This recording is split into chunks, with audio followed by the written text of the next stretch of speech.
I was in a quarterly review meeting on Zoom the other day. The guy presenting, let's call him David, was absolutely killing it. He was the definition of corporate polish, crisp shirt, perfect hair, radiating that we're a family here energy. He was rattling off Q3 numbers using words like synergy and optimization, and his smile never faltered. He looked completely unshakably fine. Okay. But I found myself watching his other hand, just visible at the bottom of the screen. While his face was projecting total calm, his thumb was just destroying a paperclip, systematically, relentlessly bending it, twisting it, pulling it apart with this quiet, focused violence. Wow. Nobody else seemed to notice. Then, the second the VP signed off and the meeting ended, David's camera was the first one off. It was so fast, it was almost instantaneous. That image stuck with me. The smiling, confident face up top and the controlled, destructive tension just out of frame. It was like watching two different people in the same body, one on stage and one trapped just underneath it, tearing metal apart just to get through the next 5 minutes. Okay, let's unpack this. That image of David, it captures perfectly the central challenge in modern psychological life, doesn't it?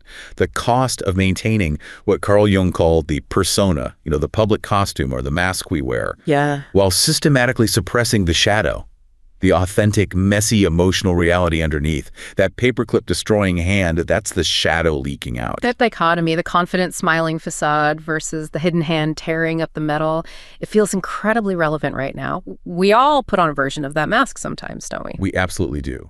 And the psychological cost is steep. The core insight we can kind of pull from this material is that when the shadow, that hidden reservoir of impulses, tension, rage, or anxiety is suppressed, it doesn't just disappear. Right, it has to go somewhere. Exactly. It can take the wheel, driving without a license, as Jung might say. It leaves us completely unprepared for the systemic damage it causes, both internally and, well, socially too. So, our mission today in this deep dive is to explore the emotional burden of maintaining that performance.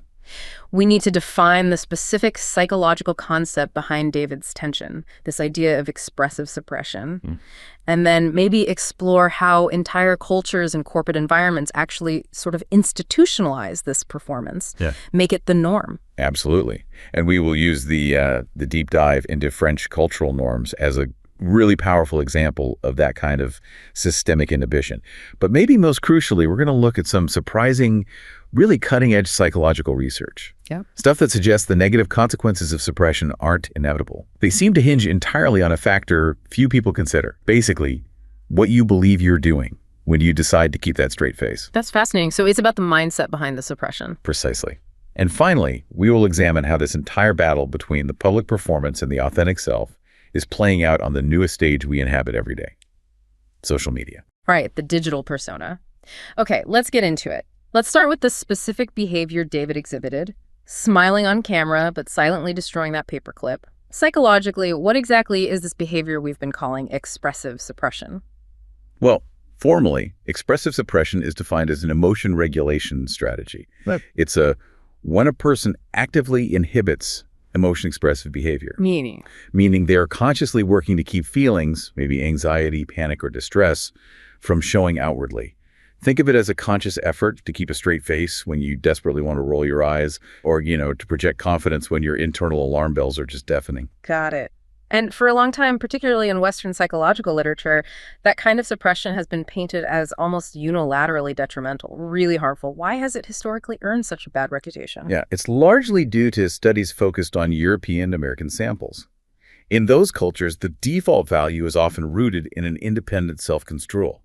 This idea that individual expression is really critical for health. So expressing yourself is seen as inherently good. Right. And in that context, previous literature consistently detailed expressive suppression as an adverse strategy. It was linked to a whole host of negative outcomes. What kind of negative outcomes are we talking about? What did they consistently find? Well, the research showed increases in depressive symptoms, for one. Also, significant negative impacts on interpersonal functioning, how you relate to others. And crucially, an increased cognitive processing load. Cognitive load, meaning it takes up brain power. Exactly. To maintain that straight face while feeling intense internal emotion, you were essentially asking your brain to run a major processing program in the background. It's a form of cognitive double tasking. It takes effort. Mental energy. I can imagine that mental bandwidth drain. It's not just about the internal feeling, it's the active work of hiding the internal feeling that's exhausting. Precisely. And that active work has a massive physiological cost.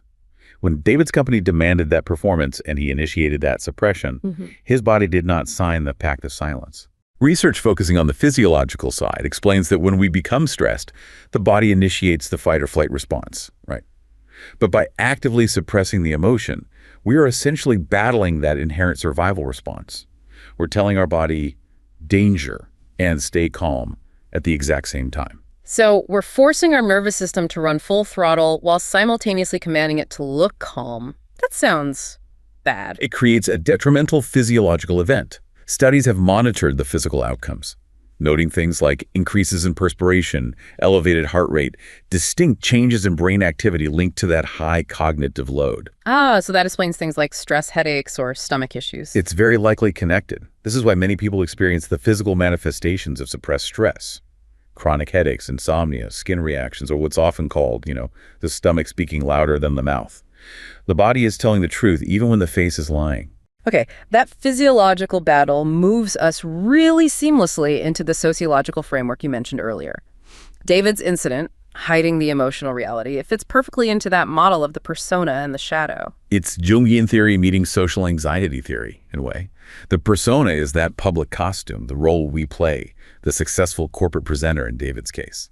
The shadow is everything we deem unacceptable for public consumption. The rage, the messy desire, the deep insecurity, and especially shame. Shame seems to be the critical driving force here, doesn't it? The fear of being seen as incompetent, weak, or failing in the role you're supposed to play. It is absolutely the root cause of impression management.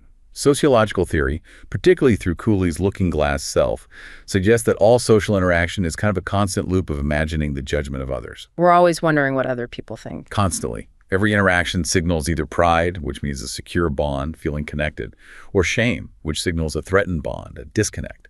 We are constantly seeking validation and trying desperately to avoid embarrassment. And Goffman's work on impression management, that gives us the practical tools for avoiding that shame signal, right? Keeping up appearances. Exactly. Impression management, Goffman argued, is largely aimed at minimizing embarrassment or shame. And the sheer ubiquity of this feeling, how common it is often overlooked, especially in Western culture. Why overlooked? Well, sociologists like Thomas Scheff argue that shame, or its anticipation, is virtually invisible in modern societies, precisely because there is such a strong cultural taboo against acknowledging it. He highlighted a quote, something like, "American society is a shame-based culture, but shame remains hidden." So there's even shame about feeling shame. Yes, it keeps it under taboo. Which brings us to language. That linguistic barrier is fascinating too. The English word shame feels so intense, it's reserved for major crises, like huge public failures. And that narrow definition helps mask how pervasive the actual feeling is in everyday life. In languages like Spanish, you have vergüenza, or in French, pudeur, which translates roughly to modesty or reservedness, maybe even bashfulness. In those languages, shame is treated more like a family of feelings. It encompasses less intense siblings like everyday embarrassment or shyness.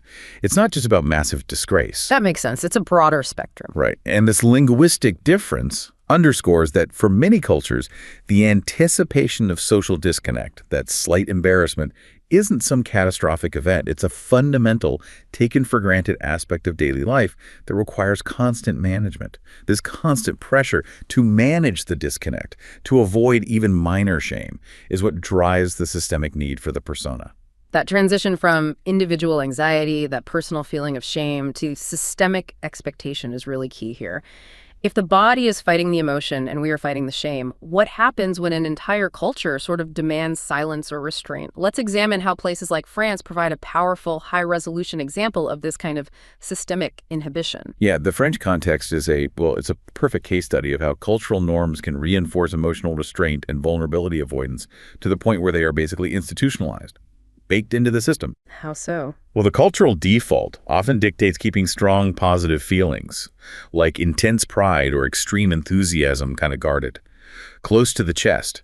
This is often rooted in a fear of vulnerability, or maybe even a cultural superstition about tempting fate by being overtly joyous or self-congratulatory. And this shows up even in the language itself, right? Yeah. You mentioned the concept of litote. Litote, yes, is a defining linguistic feature. It's the use of indirect expressions that deliberately downplay positivity. And it isn't just a quirky turn of phrase. It's almost a philosophical stance that discourages overt, gushing expression. Can you give an example? Sure. If you just eaten an absolutely incredible meal, instead of exclaiming, c'est trop bon, which means it's so good, the more socially acceptable, less vulnerable response is often something like, c'est pas mauvais. Yeah. Literally, it's not bad. It's not bad for something amazing. That's a subtle but powerful social contract, isn't it? Like if you praise something too much, you're either vulnerable to it being taken away, or maybe you risk coming across as naive or even a bit arrogant. Precisely. This subtle downplaying reinforces the idea that excessive enthusiasm or overt self-praise is discouraged. It makes people hesitant to speak too positively about themselves or their experiences, and it's often compounded by the heavy reliance on second degree. Second degree? Yeah, it encompasses things like sarcasm, irony, absurdity. It often makes the true emotional stance or judgment really difficult for an outsider, maybe even an insider sometimes, to discern. This linguistic distance adds more layers to the persona, more ambiguity. And this restraint, this sort of holding back, it's hammered home early, starting with the French education system, you said. Oh, absolutely. The education system plays a massive role in socializing children into this frame of mind.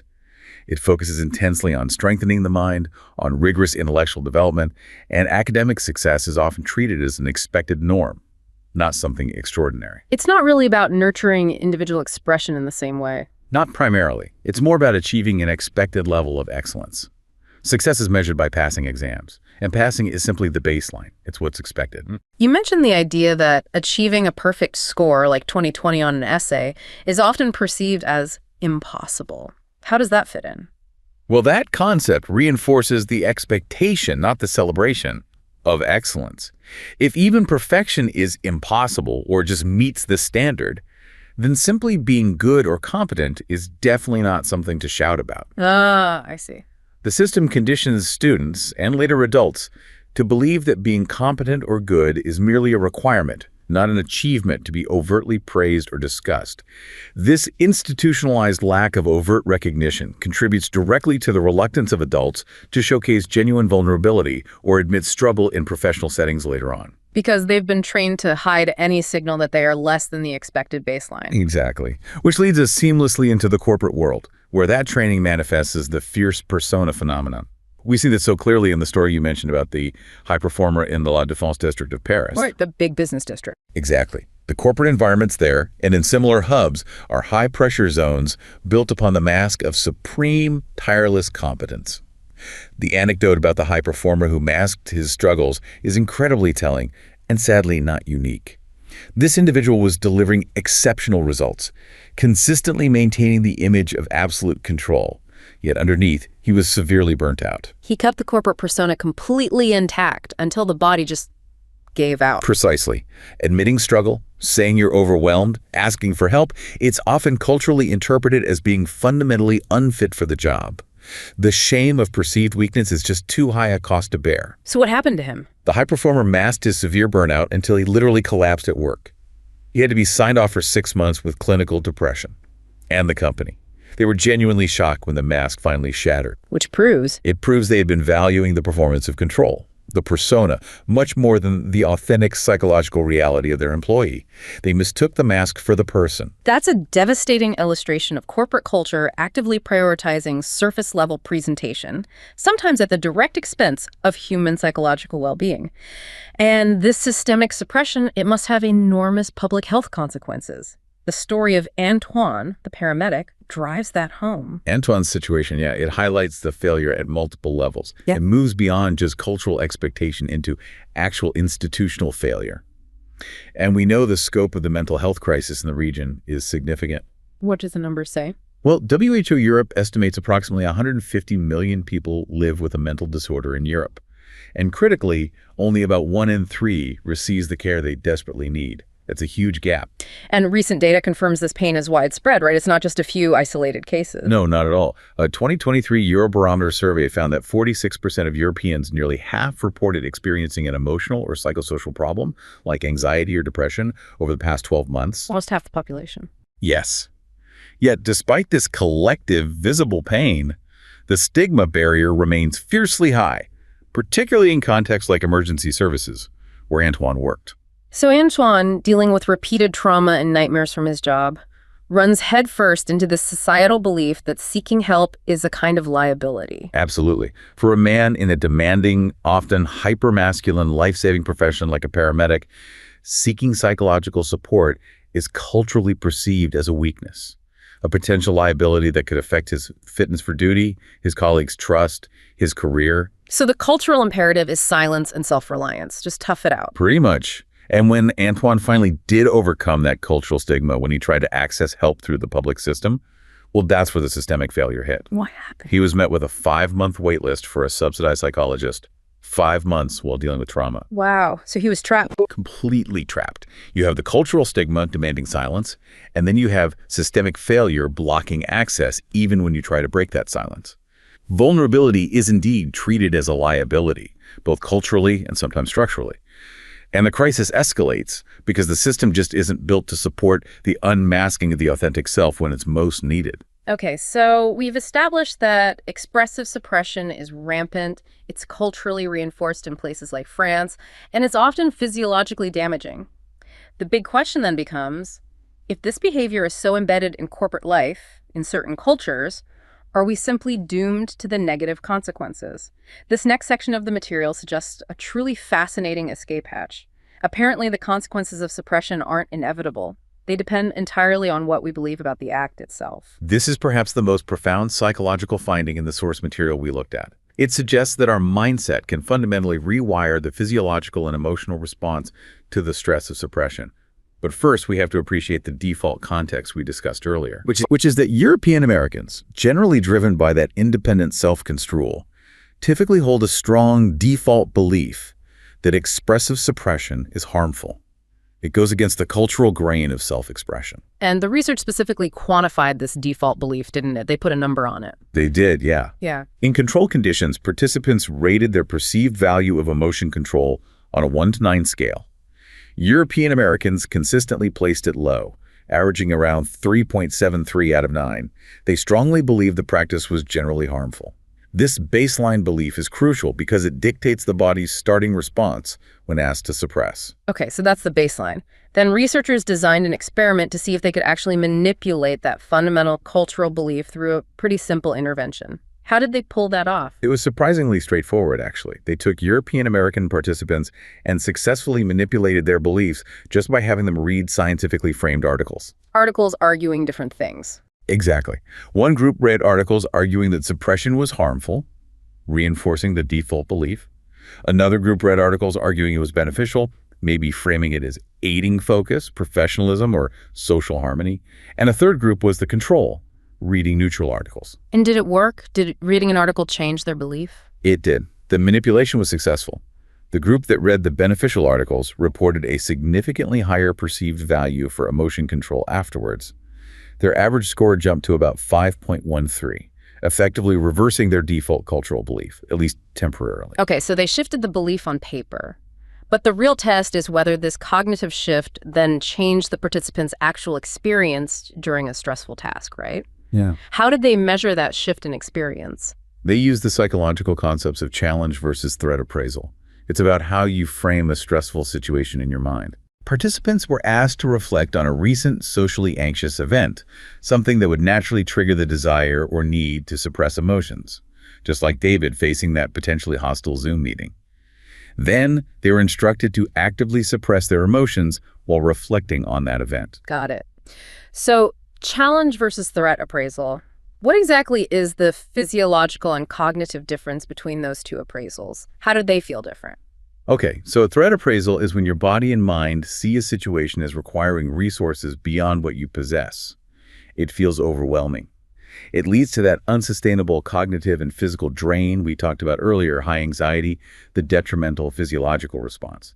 Basically, you feel incapable of managing the task, so the brain expends excessive energy just battling the stress response. That sounds like David with the paperclip, feeling overwhelmed. Quite possibly, yes.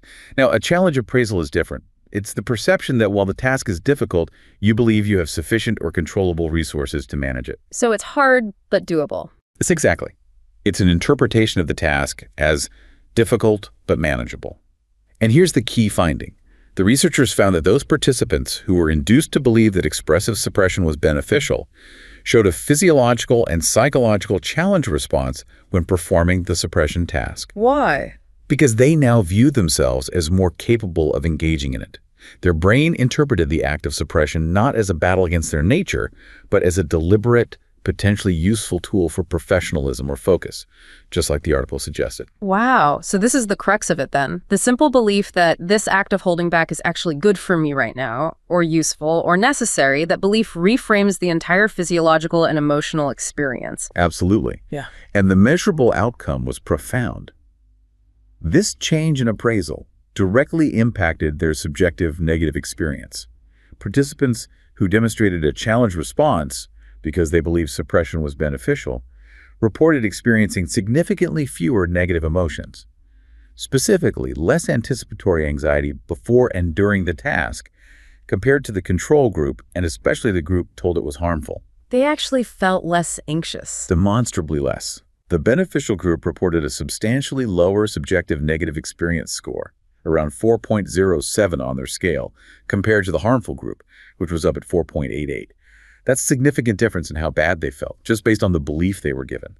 So the subjective experience of anxiety was demonstrably lower just because their mind told them the action was useful, not damaging. That's incredible. Exactly. The reduction in negative subjective experience was mediated entirely by these challenge and threat appraisals.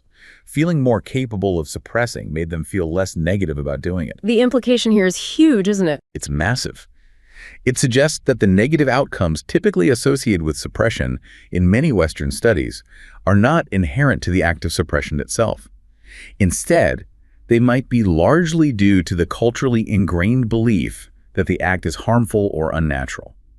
So if David, back in that Zoom meeting, had genuinely convinced himself that suppressing his stress, destroying that paperclip quietly, was actually a beneficial, focusing, tension-releasing strategy that helped him maintain professional control, then the physiological and cognitive toll might have been dramatically attenuated. He might have experienced it as a challenge he could manage rather than a threat that overwhelmed him. And this research provides a powerful lens through which to view other cultures, maybe like the East Asian samples often cited in previous psychological literature.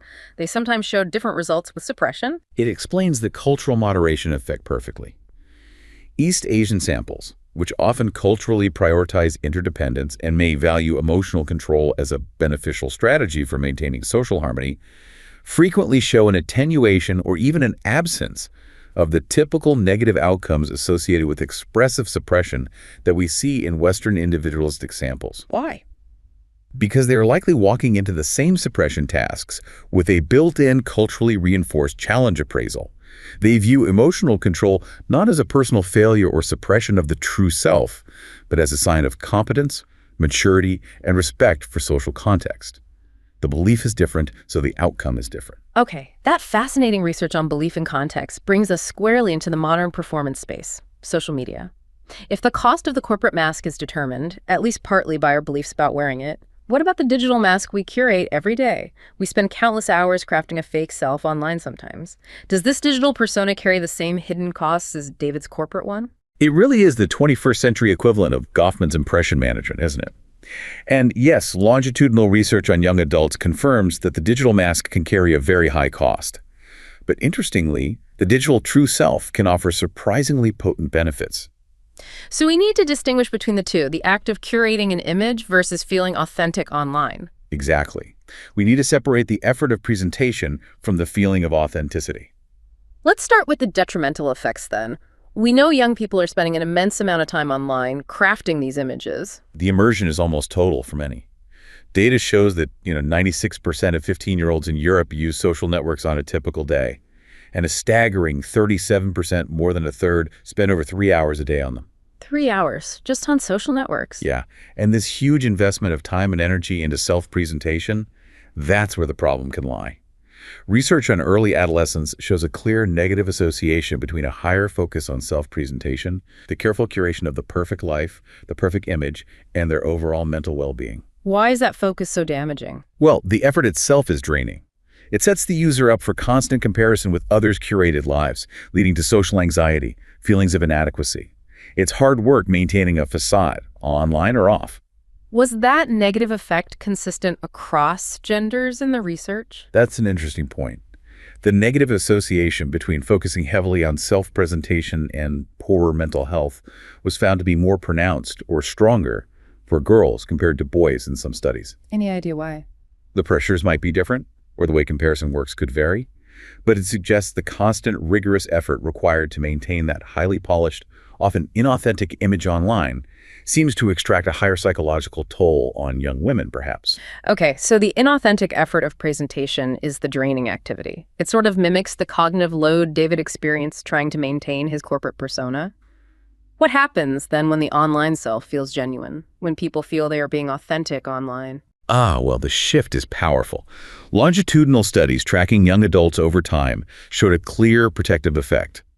When young people perceived themselves as authentic on social media, meaning they felt they were genuinely expressing their true self, maybe warts and all of this feeling actually preceded significantly fewer mental health symptoms 2 months later. So feeling authentic online predicted better mental health down the line. Yes, specifically lower stress symptoms over time.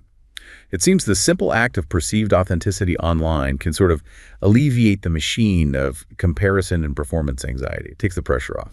Okay, but here is the truly counterintuitive part of the research for me, though.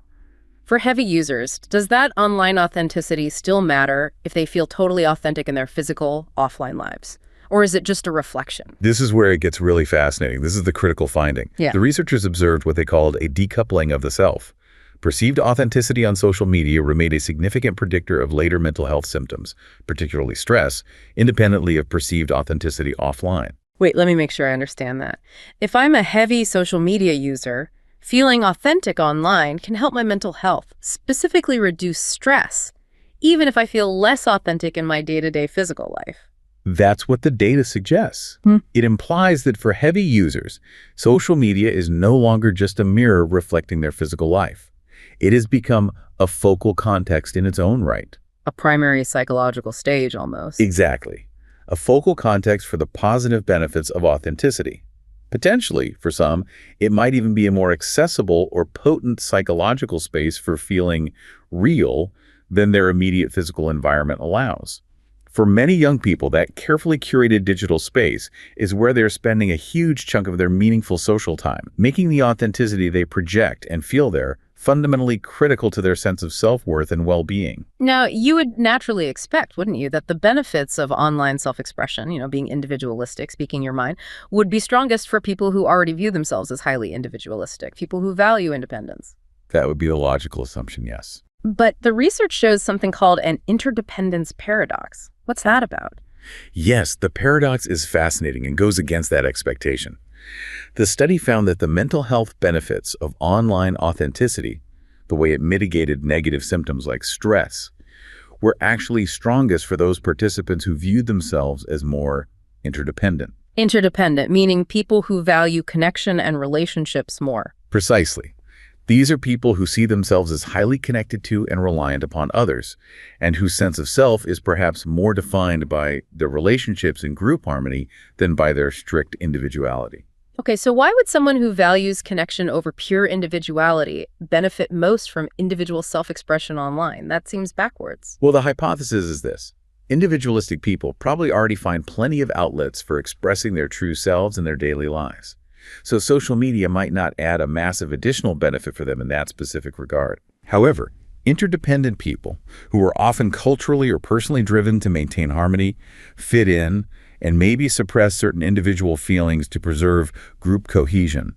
For them, social media might function adaptively. How so? For them, the digital space could become a vital, perhaps lower stakes tool, a place to express aspects of their true selves and connect genuinely with others without immediately threatening the established social order or facing the potentially harsh shame signals they might encounter in their offline life.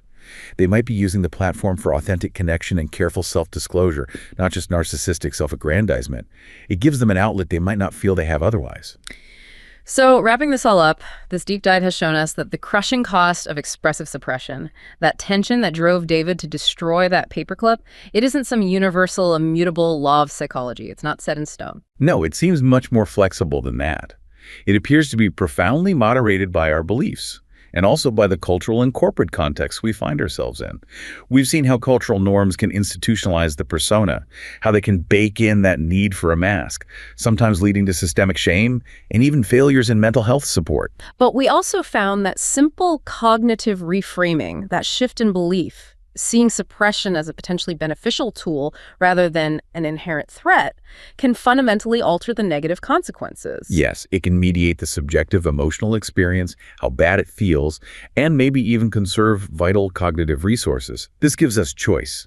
It gives us agency. The focus perhaps needs to shift from trying to avoid suppression entirely, which is frankly sometimes socially impossible or necessary. Right. Sometimes you just have to keep it together. Exactly. So maybe the focus shifts to managing the beliefs surrounding that suppression, understanding why you're doing it and what you believe it achieves. And the conversation needs to acknowledge that the shadow, as Jung called it, isn't merely a dumpster of bad feelings that must be cathartically emptied all the time.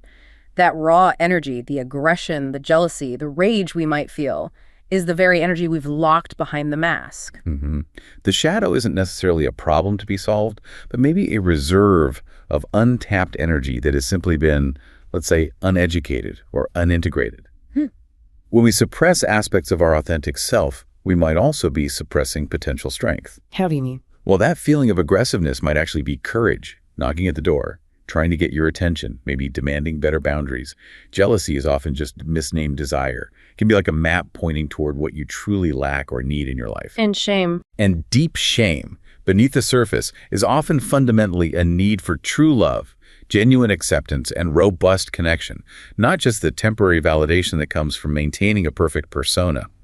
To reveal the self, whether through mindful reflection, therapy, or maybe even through genuine online self-expression for some, is the process of transforming that raw, suppressed energy into useful, articulated strength. So the ultimate synthesis of all this material seems clear. The central issue isn't merely if you hide your emotions sometimes, but what you believe you are doing when you hide them, and why. And maybe finding spaces where you don't always have to hide them. Precisely. The freedom you build for yourself, the sense of authenticity, will only stand firm when you can, at least sometimes, choose the truth of your own complex reality, the shadow included, over the comfortable but ultimately draining lie of a flawless persona.